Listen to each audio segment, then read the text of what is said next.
விஷயத்தை பற்றி பேச போகிறோம், யாரை பற்றி பேச போகிறோம் அப்படின்னு சொல்லி கேட்டோம் அப்படின்னா, பொதுவாக வந்துட்டு பெண்கள் விளையாடுறது அப்படின்றது இருக்கு இல்லையா.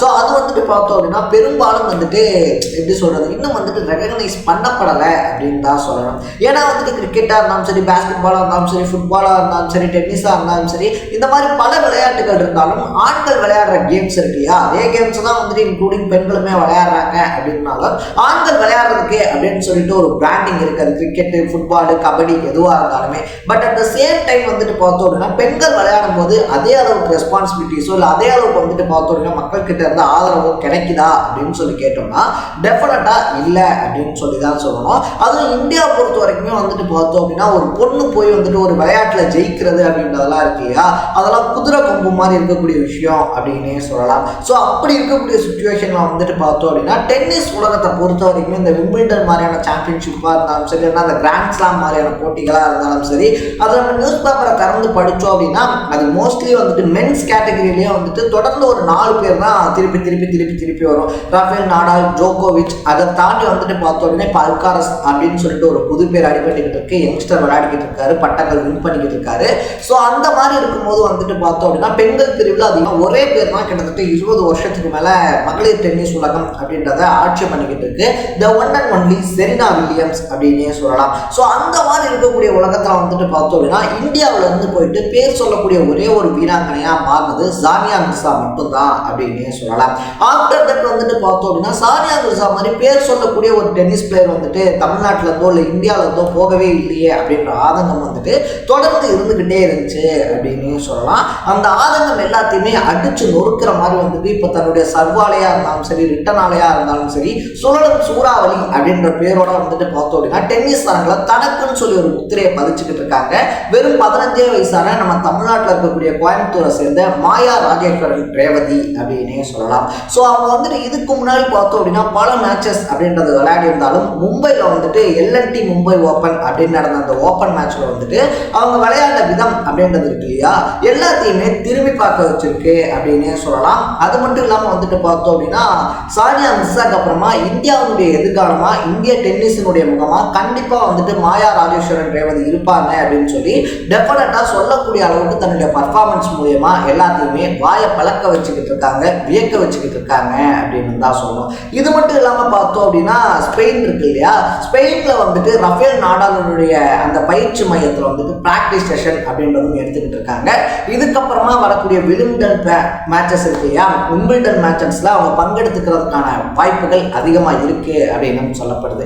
ஸோ யார் இந்த மாயா ராஜேஸ்வரன் ரேவதி, அவங்க கடந்து வந்த பாதை என்ன, அவங்க இப்போ என்ன மாதிரி கேம் பிளே அப்படின்றத பண்ணிக்கிட்டு இருக்காங்க அப்படின்னு சொல்லி பல விஷயங்களை தான் நம்ம இன்னைக்கு இந்த வீடியோவில் பேச போகிறோம். அதுக்கு முன்னாடி நம்ம சேனலுக்கு நீங்கள் புதுசாக வந்திருந்தீங்க அப்படின்னா இதே மாதிரி அப்பப்போ அப்டேட்டாக போயிட்டு இருக்கக்கூடிய விஷயங்கள், அது கரண்ட் அஃபேர்ஸாக இருந்தாலும் சரி, பாலிடிக்ஸாக இருந்தாலும் சரி, ஸ்போர்ட்ஸாக இருந்தாலும் சரி, அப்பப்போ அப்டேட்டாக போயிட்டு இருக்கக்கூடிய விஷயங்கள் இருக்கு இல்லையா, அதை நீங்கள் தொடர்ந்து தெரிஞ்சுக்கணும் அப்படின்னு ஆசைப்பட்டீங்கன்னா மறக்காம சேனலை ஃபாலோ, சப்ஸ்கிரைப் பண்ணிக்கோங்க.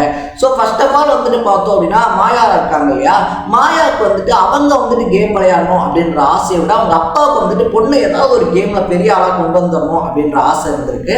அதனால ஸ்கூல் டேஸ்ல இருந்தே பார்த்தோம் அப்படின்னா மாயா ஸ்கூல் முடிஞ்சு வந்ததுக்கு அப்புறமா அவங்க அப்பா நீ ஏதாவது ஒரு கேம் விளையாடு அப்படின்னு சொல்லி சொல்லும்போது மாயா அவங்க கூட இருக்கக்கூடியவங்கலாம் டென்னிஸ் விளையாடுறத பார்த்து அவங்களும் டென்னிஸ் விளையாட ஆரம்பிக்கிறாங்க. ஆஃப்டர் 1 இயருக்கு அப்புறமா வந்துட்டு பார்த்தோம் அப்படின்னா டென்னிஸ் மாயாவுக்கு ரொம்பவே பிடிச்சிருது. ஸோ இதே நம்ம ப்ரொஃபஷனலா எடுத்தா என்ன அப்படின்னு சொல்லிட்டு பார்த்தோம் அப்படின்னா கேஜி ரமேஷ் அப்படின்னு சொல்லக்கூடியவங்கள்ட்ட தான் முதல்ல ட்ரைனிங்க்கு போறாங்க. யார் இந்த ரமேஷ் அப்படின்னு சொல்லி பார்த்தோம்னா நேஷனல் லெவல்ல நம்பர் 1 ரேங்கிங்ல ஒரு காலகட்டத்தில் இருந்த பிளேயர் அப்படின்னே சொல்லலாம். ஸோ அவர்கிட்ட தான் வந்துட்டு முறையான டென்னிஸ் அப்படின்றத ஃபர்ஸ்ட் ஒரு கோச்சா கற்றுக்க ஆரம்பிக்கிறாங்க. அதுக்கப்புறமா பார்த்தோம் அப்படின்னா ப்ரோசர் டென்னிஸ் அகாடமி அப்படின்றதுல மனோஜ்குமார் அப்படின்ற கோச் கிட்ட பார்த்தோம் அப்படின்னா கிட்டத்தட்ட 5 வருஷம் ப்ராக்டிஸ் எடுத்துக்கிறாங்க.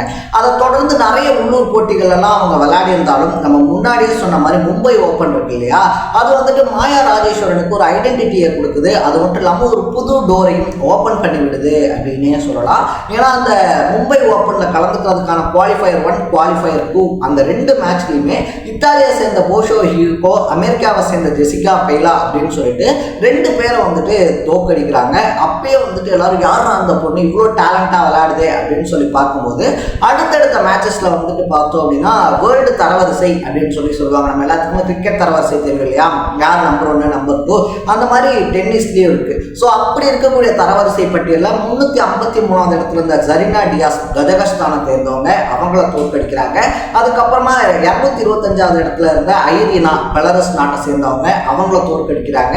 285வது இடத்துல இருந்த ஜப்பானை சேர்ந்த யாம்குஷி அப்படின்னு சொல்லக்கூடியவங்களையும் தோற்கடிக்கிறாங்க. ஸோ இப்படி அடுத்தடுத்து தரவரிசை பட்டியலில் இருந்த எல்லாத்தையுமே தோற்கடிச்சதுனால அந்த லீக்ல வந்துட்டு பார்த்தோம் அப்படின்னா செமிஃபைனல்ஸ்ல ஸ்விஸோட சில் டேக்கியோமா அப்படின்றவங்களோட மோதுறாங்க. அந்த மேட்ச்ல என்னதான் வந்துட்டு இவங்க தோத்து போயிருந்தாலும் கூட அவங்க விளையாட்ட விதம் அப்படின்றது இருக்கையா எல்லாத்தையுமே வியக்க வச்சிருக்கு அப்படின்னே சொல்லலாம். ஸோ அதன் காரணமாக தான் வந்துட்டு பார்த்தோம் அப்படின்னா ஸ்பெயின்ல இருக்கக்கூடிய ரஃபேல் நடாலுடைய அந்த அகாடமி இருக்கையா அதுல வந்துட்டு ஸ்காலர்ஷிப்போட அவங்க விளையாடுறதுக்கான வாய்ப்பு அப்படின்றதையும் ஏற்படுத்தி கொடுக்குறாங்க. ஸோ கோவையில் பிறந்த ஒரு பொண்ணு பார்த்தோம் அப்படின்னா மும்பையில் தன்னுடைய டேலண்ட் அப்படின்றத வெளிப்படுத்தினதுனால இன்னைக்கு வந்துட்டு ஸ்விஸ்ல இருக்கக்கூடிய அகாடமியில பிராக்டிஸ் எடுக்கிறதோட மட்டும் இல்லாமல் விம்பிள்டன்ல வந்துட்டு விளையாடுறதுக்கான வாய்ப்பு அப்படின்றதையும் அவங்களுக்கு கிடைச்சிருக்கு அப்படின்னே சொல்லலாம். மாயா சொல்லக்கூடிய விஷயம் என்னவா இருக்கு அப்படின்னு சொல்லி வந்து பார்த்தோம் அப்படின்னா கூடிய சீக்கிரமா வந்துட்டு டென்னிஸ் தரவரிசை பட்டியல் இருக்கு இல்லையா, அதுல நம்பர் 1 பிளேஸுக்கு வந்துட்டு நான் வரணும், நான் வந்துட்டு இந்தியாவுடைய டென்னிஸ் முகமா மாறணும் அப்படின்னு சொல்லிட்டு ஆசைப்படுறேன் அப்படின்னு சொல்லியிருக்காங்க. அவங்க ஆசைப்பட்டு படாம அதுக்கேற்ற மாதிரி தினம் உழைக்கிறதுனால அவங்களுடைய சர்வா இருந்தாலும் சரி, ரிட்டனா இருந்தாலும் சரி, இல்லை அவங்க விளையாடக்கூடிய ஷாட்ஸா இருந்தாலும் சரி, எல்லாருமே இவங்க கண்டிப்பா ஃபியூச்சர்ல பெரிய ஒரு ஆளா வருவாங்க அப்படின்னு சொல்லக்கூடிய அளவுக்கு பாராட்டுகளை வாங்கியிருக்கு அப்படின்னே சொல்லலாம். ஸோ விம்பிள்டன் போட்டிகளில் விளையாட போற மாயா ராஜேஸ்வரன் ரேவதி இருக்காங்க இல்லையா, அவங்களுக்கு நம்ம சேனல் சார்பா ஒரு பெரிய வாழ்த்து அப்படின்றத தெரிவிச்சிருவோம். நீங்களும் உங்க சார்பா வாழ்த்துக்கள் அப்படின்றத தெரிவிச்சுட்டு அவங்க வின் பண்ணணும் அப்படின்னு சொல்லி ப்ரே பண்ணிக்கங்க. ஸோ நாளைக்கு இதே மாதிரி இன்னொரு இன்ட்ரெஸ்டிங்கான வீடியோட சந்திக்கலாம். தட பை பை.